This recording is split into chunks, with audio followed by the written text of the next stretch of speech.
And now, a passage from The Value of Alaska by Alfred H. Brooks. The average American of today has an entire ignorance of frontier life. We have become a sheltered people to whom pioneering is but a tradition and to whom only its dramatic side makes a strong appeal.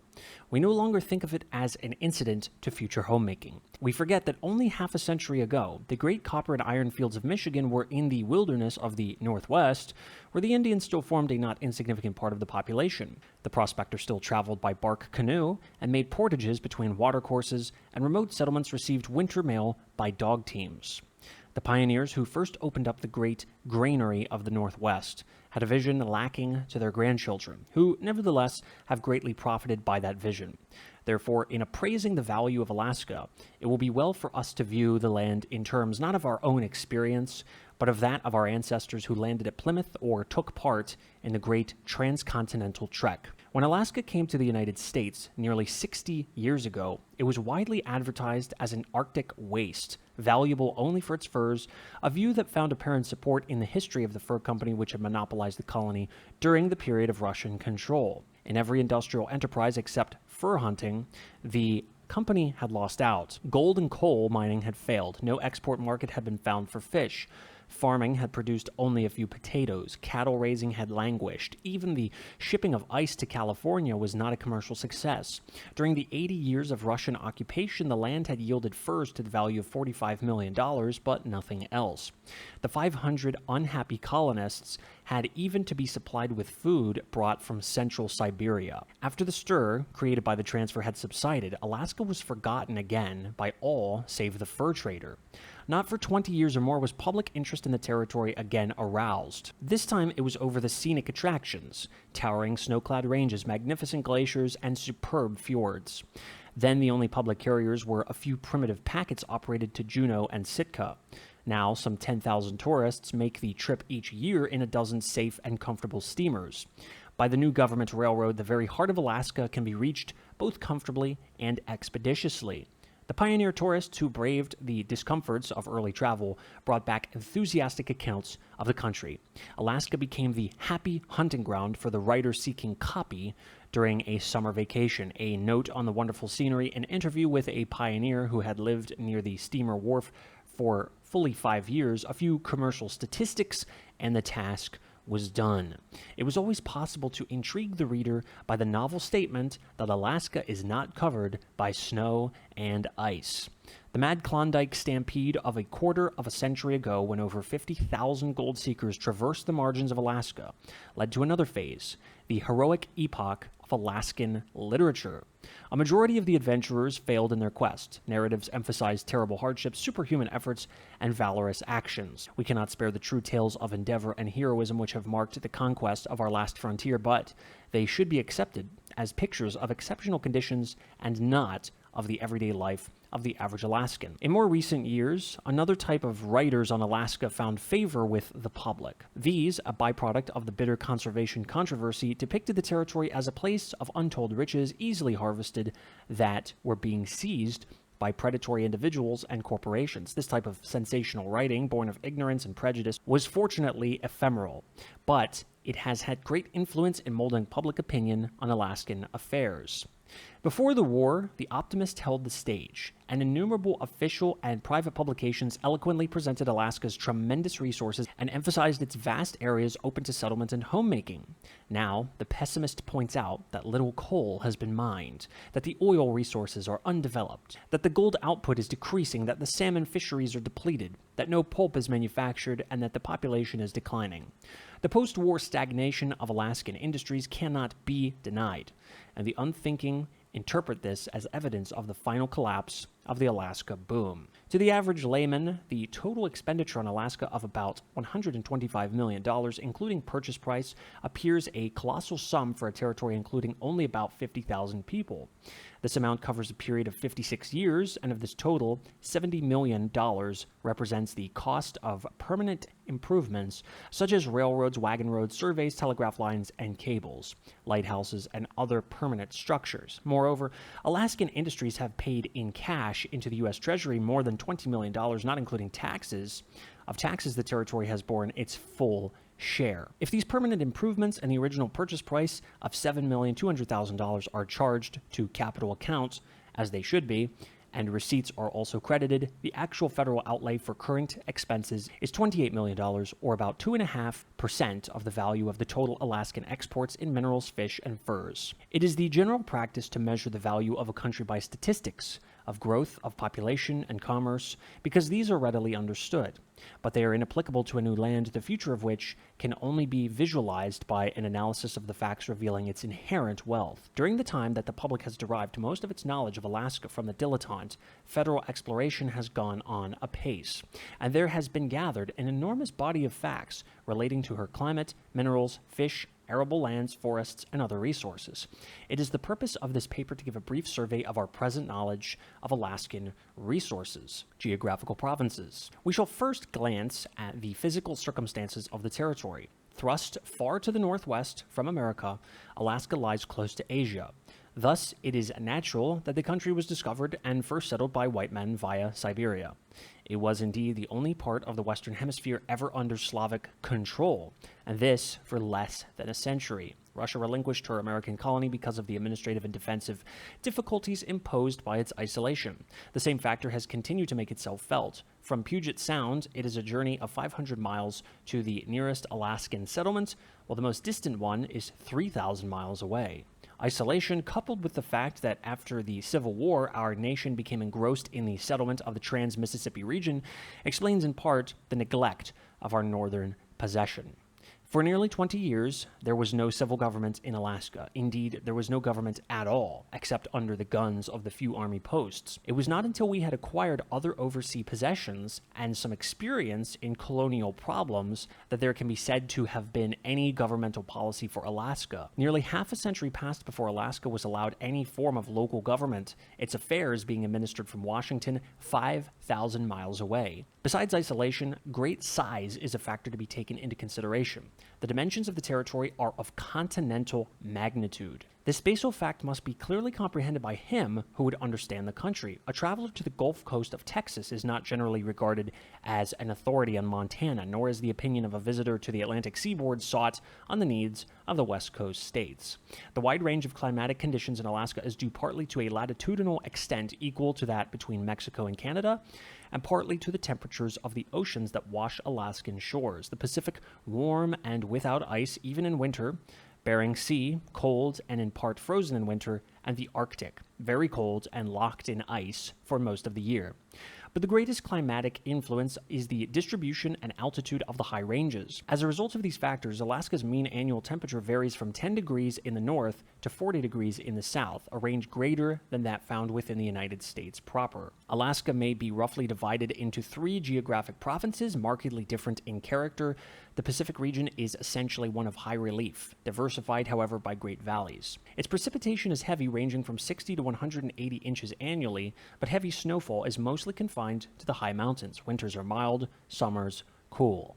Inland of the mountainous belt is the central region, all of comparatively low relief and with many broad lowlands. Its climate is one of short, hot summers and long, cold winters. Snowfall is very light in this region, and the total precipitation only from 10 to 20 inches. This inland region embraces about 200,000 square miles. The third province, which may be rightly termed Polar Alaska, embraces about 16% of the territory. The Arctic mountain system completely separates it from the commercially far more important central region. North of these mountains, the land is of low relief and does not differ essentially from the circumpolar tundra or barren ground region of the northern hemisphere. Its growing season is less than 40 days, and this accounts for its typically stunted vegetation. The fur trade. It was the fur hunt that first drew Siberians overseas and for a century and a half engaged all interest in Alaska. The sea otter was the first prize of the Russian hunters, whose ravages and those of their American successors nearly exterminated this valuable fur-bearing animal. Fortunately, some of the species are still preserved and by strict protection may sometime again develop into a source of furs. Extermination also threatened the fur seal, but has been happily prevented by timely governmental action. The first step taken, monopolization of the seal islands by leasing, did not prove strict enough, for the pelagic sealers could slaughter seals indiscriminately on the high seas. This practice was finally terminated, 1911, by treaty between the four interested powers, Great Britain, Russia, Japan, and the United States. At the same time, the government took over the sealing business under scientific supervision. When Alaska passed into our possession, the Pribilof Islands were annually visited by over 3 million seal. Pelagic sealing had by 1911 reduced the herd to less than 125,000. By protection, it has now increased to 600,000. The annual kill is about 25,000 and the annual increase of the herd about 5%. Other Alaskan fur-bearing animals are also being protected so far as needed. As a region becomes settled, the fur industry naturally decreases, but in Alaska it may be indefinitely extended by fur farming, which is greatly on the increase. Agriculture. It is still difficult to overcome the popular belief that the growing of food crops is limited solely by latitude. The Alaskan traveler sees the snow and ice-covered mountain heights of the Pacific seaboard. He is too apt to ignore entirely the vigorous plant growth exhibited by a vegetation of almost tropical density clothing the shoreline and the lower 3,000 feet of the mountain slopes. Even in the Russian days, it was proved the potatoes, cattle, and the hardier grains could be raised in Alaska. The fur traders who guided the destinies of the colony left farming to a few ignorant peasants and exiles, and, ignoring this local food source, continued to draw all provisions from Siberia. For many years after our occupation, we followed the same policy of importing food at a heavy cost. In those days, even resident Alaskans, chiefly gold miners, believed that the climate was too harsh to permit of producing food crops. The earlier reports of Dr. C.C. Georgeson, who has devoted a quarter of a century to Alaskan agricultural investigation, were a favorite subject of jest. Now all this has changed. Inland Alaska raises most of its own potatoes and root crops, as well as oats and other grains. The farmers at Fairbanks have ripened wheat for many years. During the war, the scarcity of flour led to the grinding of wheat in a feed mill, and this in turn to the building of a small flour mill. Experience has definitely shown that tillage is limited not by climate, but by local consumption, for until economic conditions in Alaska have greatly changed, she cannot hope to compete in an export market. It is certain, however, that the time will come, and in the not distant future, when pressure of population on this continent, as long since in Europe, will force utilization of the less desirable farming lands. In fact, the probabilities are that some of these northern lands will be used before much of that in the United States, which requires heavy initial expenditures, such as costly drainage systems. The question is debatable. It should have serious study. It has been shown that the southern two-thirds of the territory, roughly bounded on the north by the Arctic Circle, has a different climate from that lying to the north, which is a truly polar region. It is worthy of note that in Finland, the Arctic Circle forms approximately the northern limit of general farming, though rye, barley, potatoes, and turnips are raised north of this line. Recalling Alaska's physical features, it will be noted that this southern two-thirds falls into 1, the southern rugged Pacific province, and 2, the central region, with its more subdued topography. The high Pacific mountains have no agricultural value, but the lower, including a part of the coastline and the larger valleys, possess both tillage and pasture land. The coastal belt proper has a growing season of 120 to 160 days and an average summer temperature of about 50 degrees Fahrenheit, with a superabundance of rain. These conditions would already have promoted farming were it not that much of this area is heavily forested and the land in general is of more value for tree growing. Beyond the limits of tree growing to the westward, the Alaskan Peninsula and adjacent islands, as will be shown, have valuable grazing lands.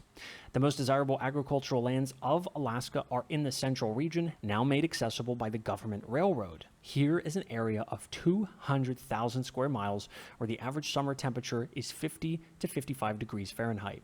Incomplete records show that about half this area has a growing season of 70 to 105 days. These statements are very general, for they do not take account of local variations induced by topography, which must be determined by more detailed climatic records. It is probable that the regional and seasonal distribution of the small rainfall, 10 to 20 inches, exercises a greater control on farming than do the temperatures. Those not familiar with the rapid plant growth during the long summer days of northern latitudes are reminded that this central region has a possible 18 to 19 hours of sunshine, which plays an important part in the rapid maturing of crops. Alaskan soils have been but little studied or mapped, but the lands here classed as agricultural in general have favorable soil. Many have derided the possibility of agriculture in central Alaska because below the thick mat of grass and moss, the ground is perpetually frozen, and obviously you cannot raise crops on ice. This frozen condition of the subsoil is a survival from a colder climate and has been preserved into the warmer climate of the present by the non-conducting moss cover. Removal of the surface mat of moss and grass and cultivation cause permanent ground ice to disappear or to sink to a level permitting the growth of crops. As Dahl pointed out in 1870, the presence of a frozen subsoil is indeed an advantage in furnishing moisture during exceptionally dry seasons. The best of Alaska's tillable lands are in a zone directly served by the Alaska Railroad. Within 100 miles of this trunk line, there are over 5 million acres of prospective agricultural land. How soon this will be utilized depends on the development of other industries, chiefly mining, which will draw a population to consume the products of the farm. Even now, there is room for farmers in this region, for the present scant population is not yet supplied with all the food that could be drawn from local sources. On the other hand, the outlook for any export of farm crops is not now promising.